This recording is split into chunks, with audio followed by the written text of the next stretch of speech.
Time. We're a nonprofit that presents programming exploring human development across the lifespan. I'm honored to welcome you to today's conversation between Professor Bob Sutton and Professor Liz Gerber. Thanks for joining us. FAN's YouTube channel has an archive of over 300 videos of past events, so be sure to subscribe to the channel to get updates when new recordings are posted. And now for some introductions here. Another person that we very much love. Liz Gerber is a professor at Northwestern University, co-director of Northwestern Center for Human-Computer Interaction and Design, and faculty founder of Design for America, a national network of interdisciplinary students who work together to solve problems they care about in their community.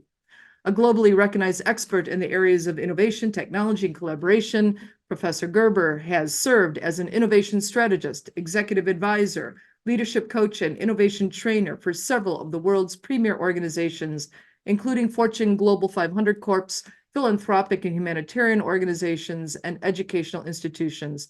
She is a huge fan favorite. There is simply nobody like Liz Gerber, and we're thrilled to have her here tonight. Joining her, our featured guest tonight, Bob Sutton, a new favorite of FAN, is an organizational psychologist and best-selling author of 8 books. Actually, is it 9 now, or is it 8? We'll find out in just a minute. He studies leadership, innovation, organizational change, and workplace dynamics. His focus over the past decade is on scaling and leading at scale, how to grow organizations, spread good things and remove bad things in teams and organizations, and enhance performance, innovation, and well-being given the distinct challenges in big organizations. Bob is also a co-founder of the Stanford D School, Stanford Technology Ventures Program, and Center for Work, Technology, and Organization. And now let's welcome these two incredible humans, Bob Sutton and Liz Gerber. Thank you, Fan. And thank you, Bob, for being here. You are calling in from a garage in Menlo Park. Is that correct? Yes. I've been locked in here for years, actually, it turns out. Okay. Do they let you out, or is this Yes, every now and then to teachers. Okay. Good to know. Because there's other famous people that have been in your neighborhood working in garages, developing computers and such, but you're running books. Is that what I understand? Yeah, and hiding from reality, all that kind of stuff. Excellent. So your books have interesting titles. You have books that are titled Survival Guides. Some are about scaling, and now a book about friction. So if somebody didn't know you, they might think you were an outdoor guide or interested in outdoor wilderness training. But in fact, you're a preeminent scholar, and you are a New York Times book seller. So my question for you is, why is this book about being safe outdoors, or is it about something else, and why this book now? The Friction Project is about being safe outdoors. It's funny, one of my daughters does lead people in adventurous outdoor things like rock climbing and snow camping and all that stuff. So there is some of that in my family. No, I never made the connection to outdoors. Every book I've ever written, honestly, it's because I got annoyed about something. And that's how it all starts. I hate to say that, but what happened was that Huggy and I both kind of got annoyed because there were a bunch of things that our own employer, the employers we worked with, some of the places were customers. I guess I can name Comcast, even though I'm on their Wi-Fi right now. And we got annoyed because all these things that should be relatively easy to do were hard to do. Just to start out with the first paragraph of the book, there was a 1,266-word email with a 7,500-word attachment inviting all 2,500 or so Stanford faculty members to devote a whole day to brainstorming on Zoom. And I thought that this was actually somebody who was not aware of the friction that she was imposing on the people who worked for her.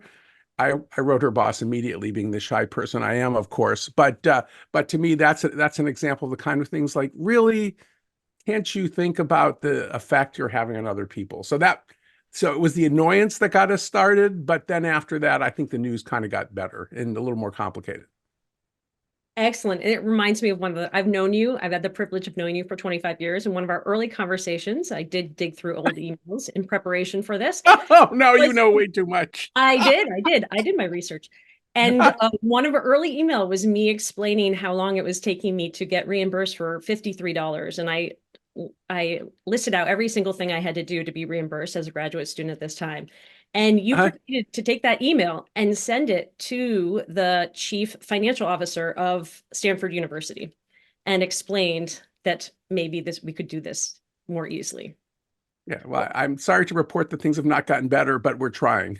But what I appreciated about it is that you have this wonderful way of taking practical problems that you experience, and then you marry them with empirical research and foundational organizational behavior and management literature. And I think that is what is to me so exciting about this book. So I would love to hear more about what does the research have to say about friction? Is it good? Is it bad? We know what it's like in real life, but what is Right, right. Well, so when we think of friction, so I should make sure, name check my co-author, Huggy Rao, who's at the Stanford Business School. When we think of friction, we think of kind of when you are trying to do something, and especially in our case, in an organizational setting, sometimes it's hard and sometimes it's easy, and sometimes it's fast and sometimes it's slow. So that's kind of where we start, and where the research started was honestly, and so Liz has not confessed this yet, but I supervised Liz's Ph.D. and then I actually supervised you as a postdoc too. So Liz and I have had many crazy adventures together, which some we'll talk about some. So she knows me. She knows me really well, and I always want to do things really, really fast. But as the project sort of developed, we did the case studies, academic studies. I actually had a podcast for a while for the Friction Project, things like that. I started thinking about it, or we started thinking about it as sort of like a race car. If you put pedal to the metal the entire time, you eventually will crash. So you got to slow down in the corners. You got to have pit stops. And as I was discussing in the class today, if your car breaks or it's on fire or it crashes, you have to stop sometimes too. So that's sort of the analogy we started coming up with. And the two bits of good news, or one's good and the other one's interesting, is we discovered all this stuff that people were doing to make harder things easier in organizations. It should be easy, and we should talk about that. And then the other thing is we realized that a frictionless world would be actually a nightmare. And it'd be like literally sliding on the ice and falling. And so there's a whole bunch of things that should be slow, that should be hard, or should be impossible. And so and that's sort of, I guess, the end of the story. But it took us a while. This book was a tough one to write, but it's fun to talk about, especially with you. Okay, let's get specific. I like examples. So Yeah. what's one of your favorite examples of good friction and a favorite example of bad friction, if we can? Ooh, well, I think I'll do them both in one example to make, just to give, if I was going to sort of pick almost like the example that sort of describes the overall perspective of the book. So Google, and do I have this book? Or yeah, so I advertised somebody else's book. There's this guy, Laszlo Bach. He was head of people operations, which means head of HR at Google. He gets there, and like many organizations, probably organizations that people in the audience are part of, certainly my organization, there are these old traditions that nobody know where they came from, but they're just there, and nobody can stop it. And so the tradition, he noticed at Google, being head of HR, they had a tradition which went back to the early days of interviewing people 10, 12, 15, 25 times. And just imagine scheduling, I don't know, 18 interviews for a job candidate, how crazy that is. It would piss off the job candidates, waste all this time. So that's something that's causing friction. That's bad friction. But to get rid of it, Laszlo injected good friction, which was that if you do more than 4 job interviews before you make a decision about a candidate, you have to get written permission from me. And that was the whole intervention, a simple rule. And many friction fixing interventions are not as simple as this one, but I like this one because it just captures it. Good friction that to reduce bad friction. So we can dig into more details, but to me, that's sort of like a little story I almost always tell, because it sort of wraps everything into a little pretty bow, and it's easy. I love it. And it begs the question of for whom? Yes. So I'm talking to my IT guy the other day and complained about how many more steps they've added to a process for me to get a help request. And he comes back to me and he says, well, we've done this because it's easier for us. Yep. So tell me about friction for whom? How do you think about that? Well, so, this is like any effectiveness question. You have to ask what effectiveness for whom? But, but just as a general guideline, for people in organizations, I think the place you start is what is better for your customers and what is better for the people on the front lines of the organization. And just to, I really like, I forgot about the $54 bill that you weren't getting reimbursed. I would say that you were both on the front lines of the organization as a teacher and a researcher, and you were a student. So you were the person that things should be easier rather than harder for at Stanford, not to make something easier for the lawyers so that they don't get nailed. So, because the lawyers could have all these steps to say, oh, look, we're not committing any fraud. And then people say, oh, that's great. But that's part of it. There's also another thing I think that we might want to go into, which is really important, and we know this, which is there's a problem when people have privilege.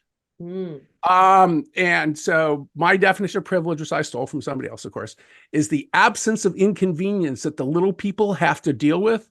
And and I already talked about Comcast. I had this amazing experience while we were working on the book, that I was having all sorts of trouble with Comcast. Terrible, just caught in this, like these phone trees, and I was trying to fix something simple for my mother, and I complained on Twitter, and I had this magical experience that a board member I know saw what happened, and I was connected to the VIP, or I guess as I call it, the white privilege line. And so the Comcast executives and I guess white professors who complain about their Comcast service, I just had to call one number in Arizona, and they'd answer in one ring, and all my problems were taken care of, and also all my fees were waived. It was like the privilege room, and that's great, but that means that all the Comcast executives are protected from the problems that are experienced by the rest of their customers. So I guess that's another example of what's easy and what's hard for people. I think that's really bad management. And I think Comcast leaders should be ashamed of themselves, to be honest. And it's bad management. It's not competent. So this is reminding me of a experience we had years ago. We were doing executive education, and we were working with an organization, a gas convenience store. And do you remember this? Yes, and well. Asked them to do? Do you want to tell the story? No, you tell it, because you will remember better than me. Well, we tasked them. They were thinking about their convenience store, and we tasked them with going to fill up a car with gas. And none of them had done it in the last 10 years. They had not actually filled up their car with gas. And so we brought them out there to the convenience store and had them, one, fill up their gas at the gas station, and then hang out in the store and see what was actually sold. And they were amazed. Go ahead. Well, this particular gas, I'm tempted to name them, but I will not. I would not say the word Arco. I'd never say that. But it's a gas station that is sort of designed in California, since most of you are not in California, sort of designed to have lower gas prices and the worst possible technology. It persists. So yeah, but they couldn't bring themselves to actually make things better because it would cost them too much money. I remember that still. Okay, so friction is good in some cases, bad in others. Question for you, you started hitting on it, but I'd love to hear you expand a bit more, is why does it happen? What are the causes of bad friction in organizations? Oh, well, that's kind of like the whole book. I mean, let's start with two, okay? Right. I mean, there's a whole bunch. First of all, I already hinted at one, which is just oblivious leaders, and they do it in two ways. One is they come up with policies that blind them to the friction, and we already talked about the notion with Comcast and the VIP or white privilege line, or whatever you want to call it. But the other thing that happens is that leaders, sort of like the Stanford leader I talked about, they will just be oblivious to what we call the cone of friction, to how many people will be affected when they send an email to the whole organization. And just, to go back to the 1,266 word email that I complained about, I actually sent an edit to, and I guess you could do this with ChatGPT now. I sent an edit to this person's boss, and I said, see, look, this could have been 500 words and it wouldn't have lost anything. And so just this idea about having awareness of your cone of friction, I think is part of it. And the second part, which I think is to me one of the hearts of the book, and we call it addition sickness. So what addition sickness is, and this isn't just senior executives, I'm not going to blame them for everything. all of us as human beings, there's all sorts of evidence that all of us as human beings, when we face problems, and I like advertising other people's books. This is my friend Leidy Klotz, who wrote a great book, Subtract. He and his colleagues at University of Virginia done all this research. And essentially what they find is whether you're trying to fix a university, a Lego model, plan a trip, our default problem solving approach is to add more complexity. And it's just how we're wired as human beings. There's some biological evolutionary basis of this. And then the other part is that most organizations tend to reward people who add cool stuff, not who subtract or don't add stuff in the first place, because nobody knows as you. So if you're adding new programs, you're adding new software, a new initiative, all sorts of things like that. And to make things worse, and this is one of the problems, some of you probably heard that Google, even though they're making money, they're doing all these layoffs and they're having some struggles.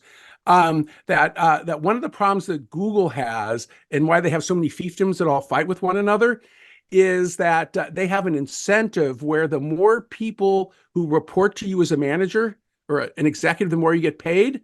So there's all this incentive to just build fiefdoms that, and of course, the more administrators that you add, the more friction they create for themselves and one another. So and there's other causes in the book, but those I would sort of start with: addition, sickness. We as human beings have that. And then just the incentives that organizations create unwittingly for people to build fiefdoms, add complexity, blah, blah, blah. And we can talk about, there's lots of cures. And I don't want to just focus on the bad news, but those are kind of two things that I would start with. Okay, well, I'll let you focus on a cure, but I want you to focus on a specific story that I love, which is around the meeting work that you did with Asana and our friend Rebecca Hines, in terms of looking at, everybody wants to add meetings. In fact, I remember with you, Bob, I wanted a regular meeting. That's all I wanted. And you said no. And I was furious at the time. And then I realized it was the most brilliant thing, because we should just schedule meetings when we need them, rather than having a set meeting where nothing happens or we don't need it. So tell us about the meeting work, how we have a tendency to add meetings, and then the work that you did with Rebecca Hines and colleagues to. Well, we all know, I mean, I don't have to tell anybody that there's this tendency for us to add more and more meetings, add more and more people to our meetings to make them longer. I mean, it's just part of the addition sickness. So Rebecca Hines, who is somebody actually I'm still working with, I'm actually literally working on a paper with her right now. I've been working with her for more than 10 years. She started as an undergraduate. Now she's got a Ph.D. and she runs the Work Innovation Lab at Asana. So we did this little project. I'll be blunt. She did most of the work. I helped write it up and went to an occasional meeting, but she did most of the work.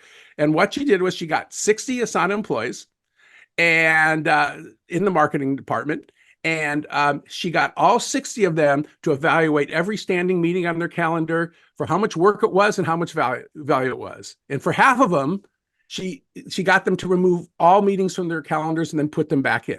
And then what she did, and Rebecca being Rebecca, she coached them after they did this analysis. Well, for the meetings that are low value and a lot of work in particular, can you get rid of them? What can you do? And essentially, for 70% of the meetings, they were made less frequent, smaller, shorter, things like that. And for 30%, they were just eliminated. And the average person saved about 4.5 hours a month, which ain't nothing.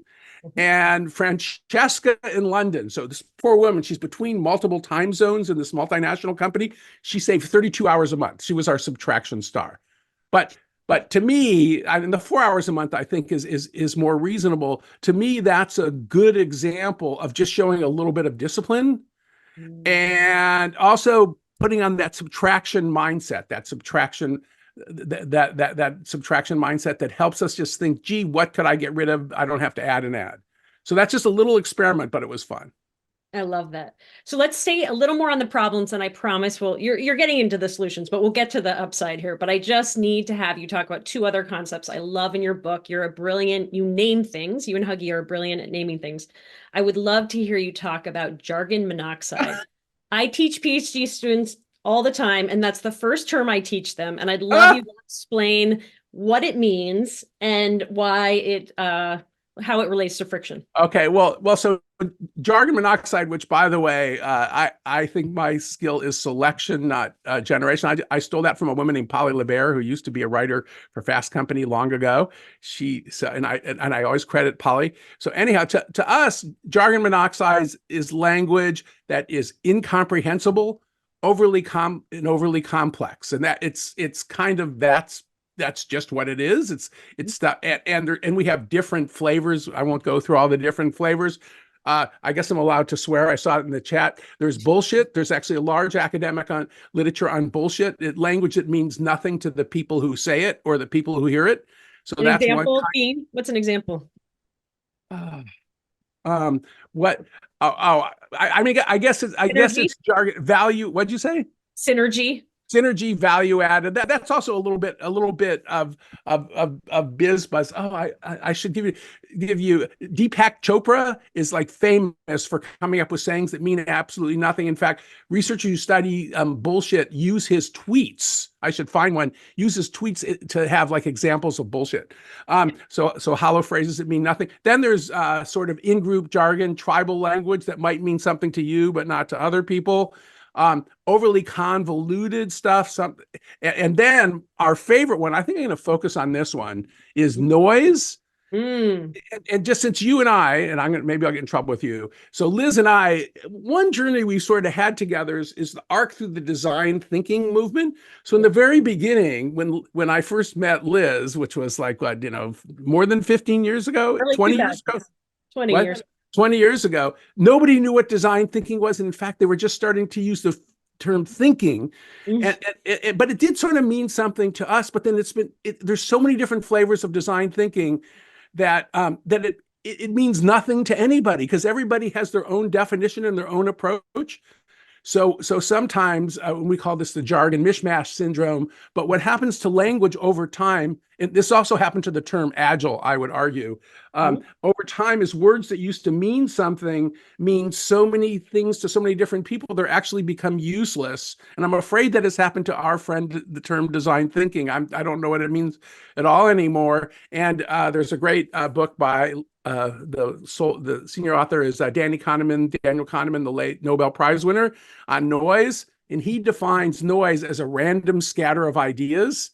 And I'm afraid that design thinking and agile are two things that have devolved into a random scatter of ideas. But the whole point about jargon monoxide or in-group language and so forth is it's language that you use that makes communication more inefficient, more difficult. And the classic thing is you go to a doctor and they tell you have all these conditions and you write them all down and you have to go home and Google it. So and I'm reasonably well educated, but this happens to me all the time when I talk to doctors. So when the pandemic started, I had to go in and do a test, and they said, "Oh, we'll get you the results on your, on the app." I look at the app, waiting to know, do I leave my room? Do I not? I couldn't understand the results. I have a Ph.D. from you. You granted it to me. Stanford granted it to me. It was Stanford University, wasn't it? I had to take a screenshot and send it to my friend who is an ER doc and say, do I have COVID or not? This was, can I leave my room or not? This was, this was June 2020. I mean, yeah, absolutely ridiculous, right? Okay, thank you for connecting that. So clear communication is important in terms of friction. I mean, it plays a role in friction, obviously. The other term that you use that I just absolutely love, and I've been using this regularly now, thank you, is this idea of trustees of time. So you have this idea, and I think it's brilliant that you use it, is that we have to be responsible for the people with whom we work, that we are trustees of their time and we can't abuse it. And we should really be mindful of it. So tell me a little bit more about where that term came from and how it relates to friction. Well, to be trustees of others' time, to me, and this is one thing that good leaders instead of oblivious leaders do, is they're really mindful of all the people in their cone of friction, of whether or not they're helping people, not wasting their time. And when you make things hard and slow, you're kind of doing it on purpose, versus not. So they have awareness of their actions. They have awareness of how their organization works. And one thing I really want to drill down on here that's very important is that sometimes there's this tendency to say, to point the fingers and say, oh, that's everybody else's job, especially senior management. One of my favorite examples, and we're now studying it in more detail in the book, is I went to the California Department of Motor Vehicles, and I don't know, people are in different states, and you may think that the DMV is going to be terrible. I thought it was going to be terrible. I had to go there to change a registration. I couldn't do it online. I got there at 7:30 in the morning. I thought I would be there for 4 hours. I allotted my calendar. At 7:45, this wonderful gentleman set up a table. And then he walked down the line with a stack of forms and some pens and pencils. And he asked each of us why we were there. Some people, he told them that, like to get a passport, you can't get a passport at the DMV, that there's no reason to be there. Other people, he gave the form and said, you don't have to wait in line, just fill out the form and put it in the box. He gave the form, and other people, and he told us what window to go to. I was out of there at 8:20 and completely confused and this is the same time I was fighting with Comcast. Comcast good, DMV bad. And it was like, huh? And that guy, frontline employee, almost literally in the front line, he served as a trustee of our time. And 3 hours, 4 hours less than I expected. So the reason I like to say that is that most of us, whether you're working at McDonald's at the counter, whether you're a finance person, whether you're a manager, whether you're a CEO, if you think of how can I make things harder versus easier for people, and be aware of the impact of your behavior. And just as a footnote, literally this week, Huggy and I are working on a case, and we're doing a case study of the friction reduction, reduction in burden on citizens, especially from the Department of Motor Vehicles. And the guy, his name's Steve Gordon. He's the head of the Department of Motor Vehicles, and this is consistent with figuring out what's going on in your cone of friction. Steve Gordon visited all 180 field offices in Department of Motor Vehicle field offices in the state of California, and asked people essentially, how could we make your jobs better, and how could we make things better for our customers, residents who visit us? So that to me that shows Steve Gordon, the guy at the front line, all aware of their cone of friction. I love that. And one thing I really appreciate in the message you get through in the book is you don't have to have exorbitant resources and be a wealthy institution like Stanford to address Right. these. You can actually do it. Anybody can do this. And so let's get into some of the things that people can do to reduce friction without necessarily having a ton of resources or time time to travel to throughout the country and visit every shop. What are some things that people can do to reduce it? Well, let's talk about especially bad friction and subtraction. But before I get there, just one thing just to beware. Yeah. I actually think there's a friend of ours, so you know her too, I won't name her name. There was a Google manager I was talking to recently, and part of the reason we were realizing it was so hard to get things done at Google, and Stanford has this problem too, and maybe Northwestern too, is that these wealthy organizations have enough money that they spend money as a substitute for thinking. And if you've got money, what do? You hire people, you hire consultants, you add more processes, you just add and add and add stuff. So I think money sometimes is a curse when it comes to adding complexity. And so in having to be forced to be frugal sometimes also forces you to be frugal with other people's time. So wait, what was the question you asked? But I just wanted to say that being rich is sometimes a curse when it comes to friction. Excellent. So my question is around what can people do to reduce friction? I mean, that's mostly what the book focuses on. Let's talk about first of all, subtraction. We've mostly been talking about addition. So when you do the subtraction, the kind of subtraction mindset, to me, that's everything from you can do simple little stuff like you can have the subtraction game. This is something we've done with a couple hundred organizations. I did it last week with 17 executives, and the week before with 400 vice presidents from a software firm. That's where in your organization, you can do this. You can just get people in your team, your whole organization, whatever, and you can have them identify things that are driving people crazy, stupid stuff. Sometimes it's called. There's a great example of this to make this concrete, and this is sort of related to the subtraction game. All of us in the United States who've been to the doctor have had the experience where they're sort of tracked in electronic medical records land, and they spend so much time, doctors, nurses, looking at the screen instead of looking at us. And this is a problem throughout the world, especially the United States. And so there's a healthcare system in Hawaii called Hawaii Pacific. It's the largest healthcare system. And a woman named Dr. Melinda Ashton, she started a campaign called the Get Rid of Stupid Stuff campaign.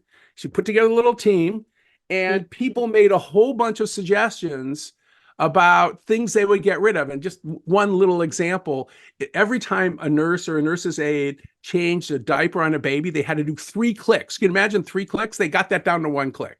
Just so that's one sort of quick sweeping. But another thing. Can you do that as a middle manager? Like you're talking about senior manager. Can you do that as a middle manager or somebody, on the front lines? Do you have to have power to do that? Well, that's a really interesting question. I do think that in the case of Melinda Ashton's approach, since there was a master group that was in charge, she didn't have influence over it's the Epic system, over the Epic system either. She didn't have power. She had influence. She could nudge them. The IT people ultimately had to do it, so the IT people had to be her friends. But in that case, getting the input from people was necessary. Sometimes you can make little changes. A little example, and we talk about local changes. Some of the teams that I'm part of, so some of you perhaps can do this. In fact, a team at Microsoft I work with, they change their default meetings on Outlook. You can actually change the settings. So your default meeting, half an hour meeting would be 25 minutes, and your default hour meeting would be 50 minutes. That's something that many of us have the power to do. And those meetings that we did at Asana, the meeting reduction effort we did at Asana, nobody asked permission. We just asked them if they had enough power within their zone of influence or their cone of friction. The other thing, for those of you who are more ambitious, and I'm going to give my favorite subtraction exercises is actually in the state of Michigan with government employees. So this is another thing, is people say, oh, government, it sucks, there's so much red tape. Is that you might be able, if you're patient, to start a movement. And to give you background, one of our friction horror stories is that in the state of Michigan, up until a few years ago, there was a form that 2.5 million residents completed each year to get insurance, to get food, to get money. Sort of a benefits form for citizens who needed help. And it was the longest such form in the United States, 42 pages long, 1,000 questions, 40,000 words. And the first time I heard about it was actually a student we had in our class. His name was Michael Brennan. He was head of the United Way of Southeastern Michigan, and he got on his hands and knees and rolled out the form on the floor at the Stanford Design School and said, I'm going to fix this. And he hired a couple of people from the Stanford D School, and Lena and Adam Selzer are their name, and started something called Sevilla and started grinding it out, their first major project, working with administrators, civil servants, elected officials to fix the form. And just like taking the executives to the gas station, he had the top 8 people in the agency fill it out, and only 2 of them had filled it out before, and they said this form is ridiculous. And after grinding it out, in the end, the form is now 80% shorter, and they're actually using it, and 2.5 million residents are filling it out much faster, and they have a much lower error rate. And also, there's less load on employees because fewer people are visiting field offices. So those are subtraction efforts. We could talk about other sorts of efforts. We're mostly talking about bad friction, but there is stuff that you can do. And I mean, Michael Brennan's sense of self-efficacy, I mean, he was fairly well connected, but still really impressive example of it. Okay, let's get into good friction. And in particular, I'd love to hear you talk about it in the context of creativity. Because I got to observe you early days of starting up a school, the D School at Stanford, in a legacy institution, an institution that they knew how to do schools, they knew how to do everything. Right. Here was this new model that was trying to be developed. And I would love to hear your thoughts on the relationship between friction and creativity, particularly within that context. Because I would see you at times loving it and at other times Hating it. like hating it and wanting to run out the door. And so I want to hear more personal stories here about that experience, your personal experience there. Well, friction has different meanings, and one of them would be interpersonal disagreement, and there certainly was in that case. But to back up, just to show it to be, or to illustrate this to people, you'd be in mid-class at the front of the classroom disagreeing with your co-instructor, and the students would be looking around like, who do they know what they're talking about? Are they on the same page? What's happening here? Yeah, and sometimes my co-instructor was you, actually. So let's make this more concrete. But to start with the abstract. So if you look at research on creativity, and by the way, the fan people are doing a fantastic job of putting in references. So we could look for something from Teresa Amabile would be an example here. And if you look at research on Teresa Amabile has studied creativity for 50 years. She's unbelievable at Harvard Business School, but she's been all sorts of places. You're going to say something. I was about to say, looking through the old email troves to figure out stories to share with you, I came across an exchange with her. Early on, you were writing your Weird Ideas That Work book. I was fascinated by this, and she was doing her organizational studies, I believe, of IDEO at the time. Nicest, smart woman. Absolutely. And I told her I was going to go work with you, and I couldn't tell if that was if she was happy for me or scared for me. But anyway, well, she probably both. She knows me pretty well. Okay, so tell us about creativity and friction. So if you look at what it takes to be creative, what creative work is about, and Teresa's research is like one of the best ways to kill creativity is to try to make it more efficient and to go down the list. So what do creative teams or people do if they're doing it right? First, they're failing really, really at a high level. I mean, most new ideas are wrong. I mean, most ideas fail, and there's actually evidence, everything from Darwin to comedians, successful comedians, that the people who come up with the most number of bad ideas are the ones who win. And give us numbers. You can say most ideas, but we're in like the hundreds, thousands, not like hundreds, thousands. Five ideas. It depends on sort of the numbers. I mean, just as an example, if I can remember my own research right, at one point, IDEO, in the old days when IDEO actually did product design, now they do more consulting. We used to hang out with the toy department, and there's this guy named Brendan Boyle, and Brendan Boyle was head of the toy idea department. And essentially what he would do is every time somebody came up with an idea, he would write it on a spreadsheet.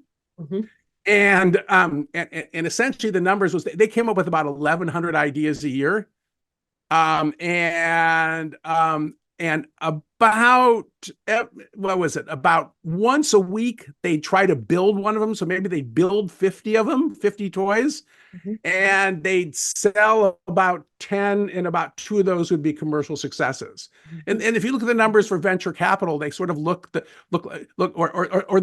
those of you in the pharmaceutical business, development of compounds, the number of failures in the pharmaceutical business is just unbelievable.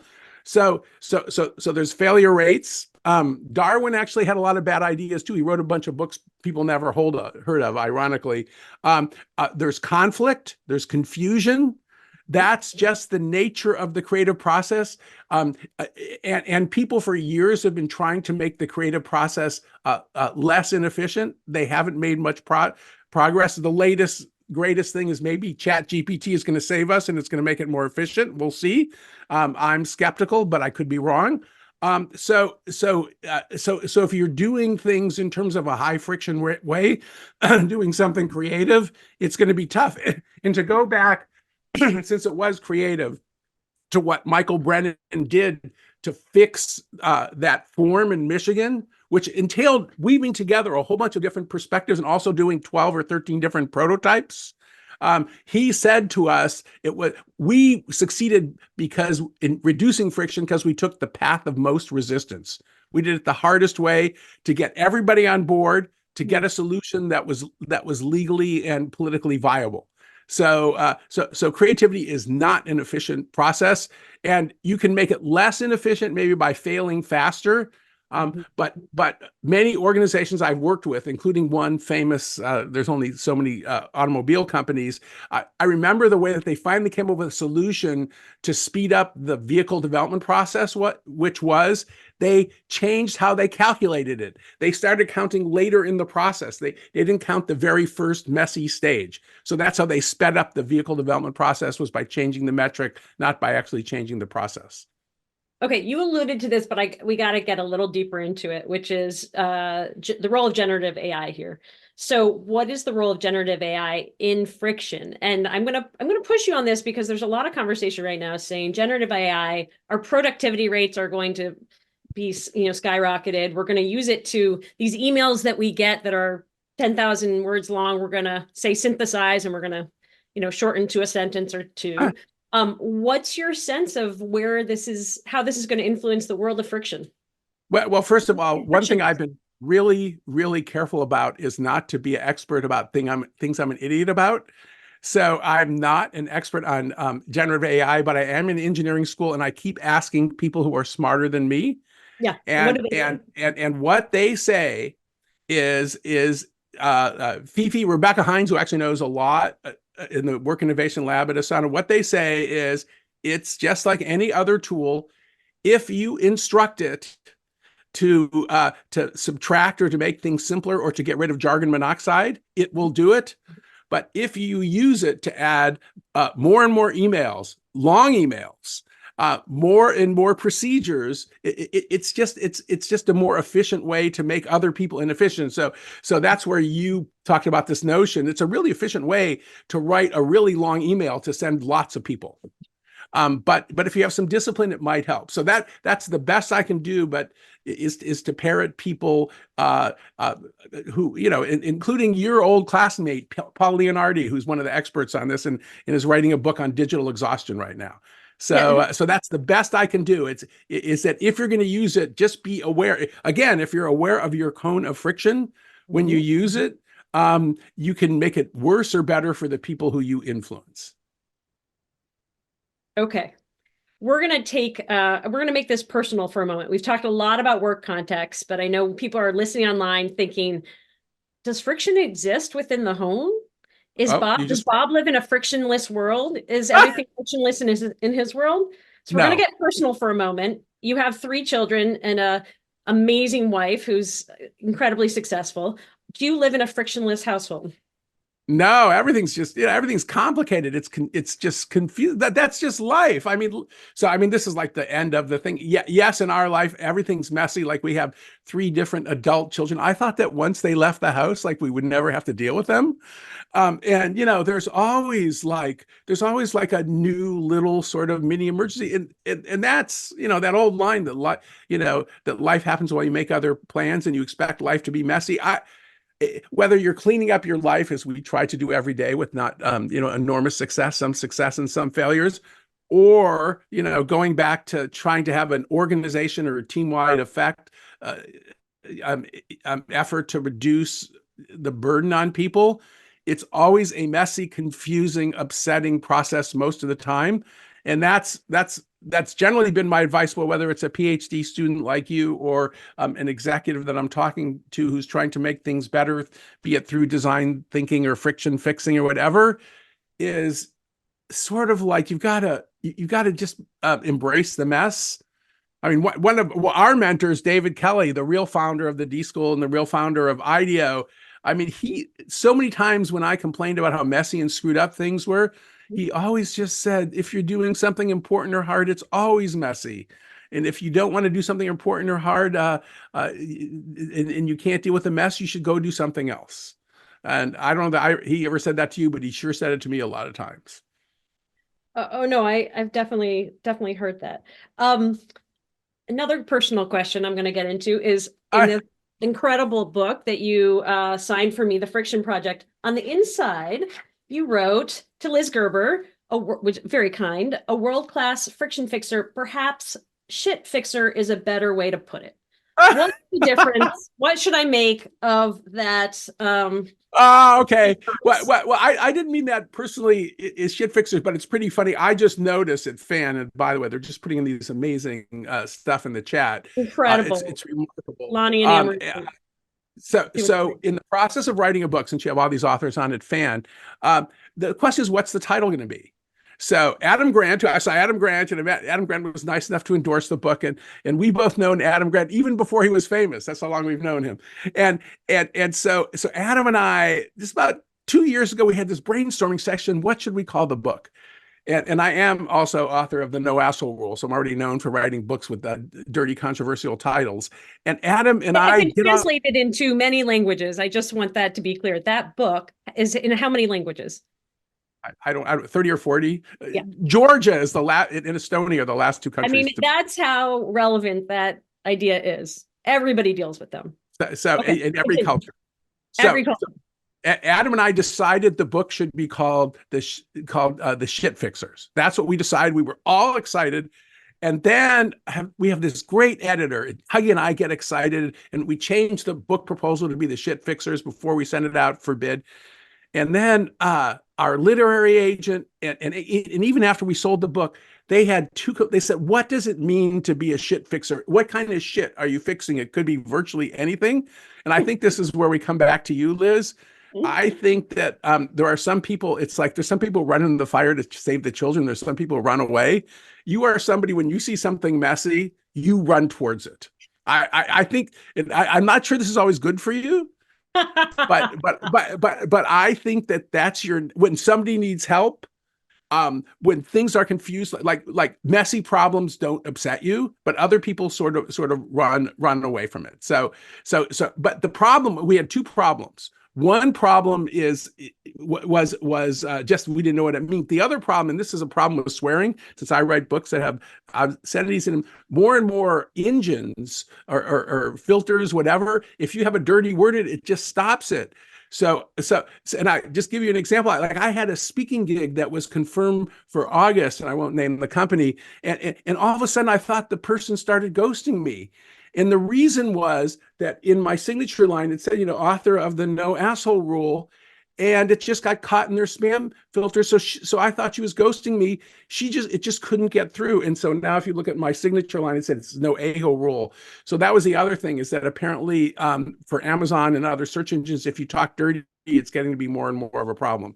But I'd still did not work in your favor. The algorithm was not working in your favor. The algorithm was, yes. I guess that we're all slaves to algorithm. But it's still, Adam still thinks the book should be called The Shit Fixers, and I don't know that he's joking with me or not. So that's where the Shit Fixer came from. Okay, we only have time for one more question, and I have one, but I would feel badly if I didn't ask you. Is there anything I did not ask you a question about, or any stories you wanted to share that you're just dying to bring out here? Any ways you'd like to embarrass me? The floor is yours, Bob. Well, no, I'm not going to embarrass you. I just want to say a little bit about love. I know this is weird, but the most interesting conversation that I had with anybody about how to design a system that was relatively friction-free and was humane was with a guy named Todd Park. And Todd Park's probably most famous for fixing the Obamacare website when it first went up. It would take you'd click and it'd be like 8 seconds and stuff. But so he and his brother Ed have a startup. It's in 17 states. It's not that small of a startup, called Devoted Health. And the idea of Devoted Health is for people over 65 like me to reduce the burden and stress of just getting the various benefits. So they have, and the concept is you just have one person you contact, and they help connect you with all the different benefits, and it's less stressful. And we all know how fragmented and how much friction there is in healthcare. Ed is a famous software executive. He knows really a lot about logistics. And I said, so what's your philosophy? He said, we start with love. I'm like, wait, you're a software guy and you're talking about love? He said, yeah, we start with the concept that the conversation between our employee and our customers, the patients, whatever, it should feel the same as you would want for someone you love, like your mother or your father. And then we build the experience from there backwards. And I thought that was one of the most interesting things that I have heard in the whole process of it. So this idea of love and logistics, So I just wanted to make sure to put a plug for love before we I don't think I've ever make a plug for love. I love this. This is wonderful. Love and logistics. I don't know that I've ever heard those words me neither. Those are beautiful. Maybe that's your next book. I'm going to end with a compliment and ask you for a reaction. So you introduced me to and deeply admire University of Michigan's Carl Weick, and you call him a very creative and thoughtful person. And you have observed that he looks at the same things that everybody else does, but he sees something different.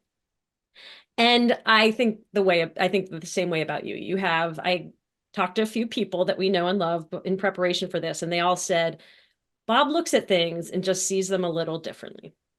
So one of Carl Weick's thoughts here is that instead of asking, a lot of us ask, what's the secret to success?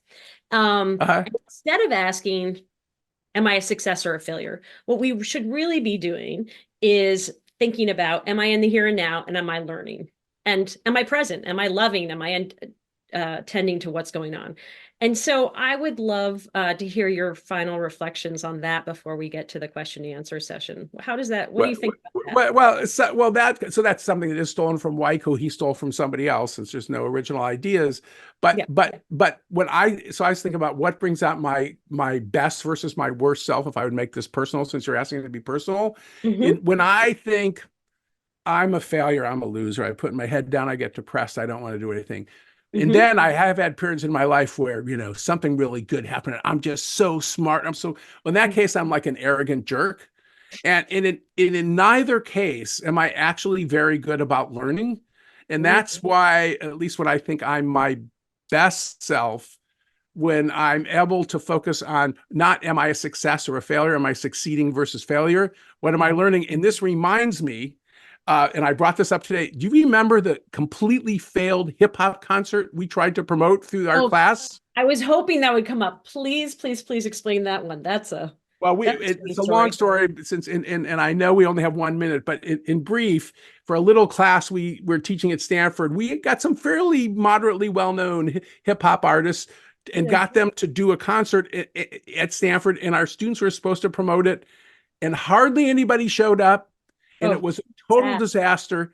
And still, I learned more from the artists were not happy, but the students and us, we learned more from the debrief of that than any success than I can ever imagine. So I was thinking about the hip hop concert just today as an example of something that, because at least, and I think it was because you and Perry Claiborne, who we teach with, were in the room, and we put on our hats of focusing on not are we losers, because the students were ready to be depressed, but once we started thinking about what did we learn, even the pissed off hip hop artists stopped sort of being grumpy, and then they started getting into it too. So that would be an example.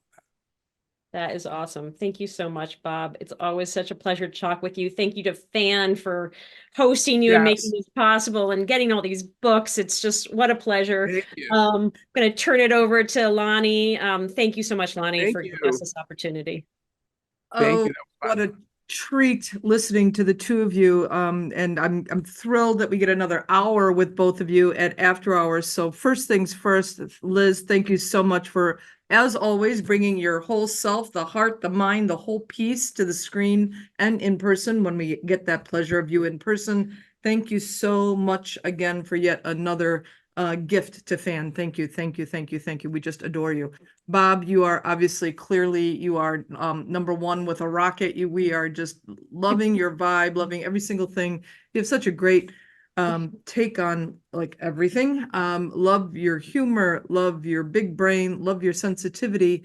You have a huge heart that comes through, and maybe you're going to deny it right now, but you have a huge heart, and you have just such incredible generosity that is just so evident, both in my interactions with you leading up to this event, and I'm sure people can see it on screen as well. Thank you so much. We just love having you here.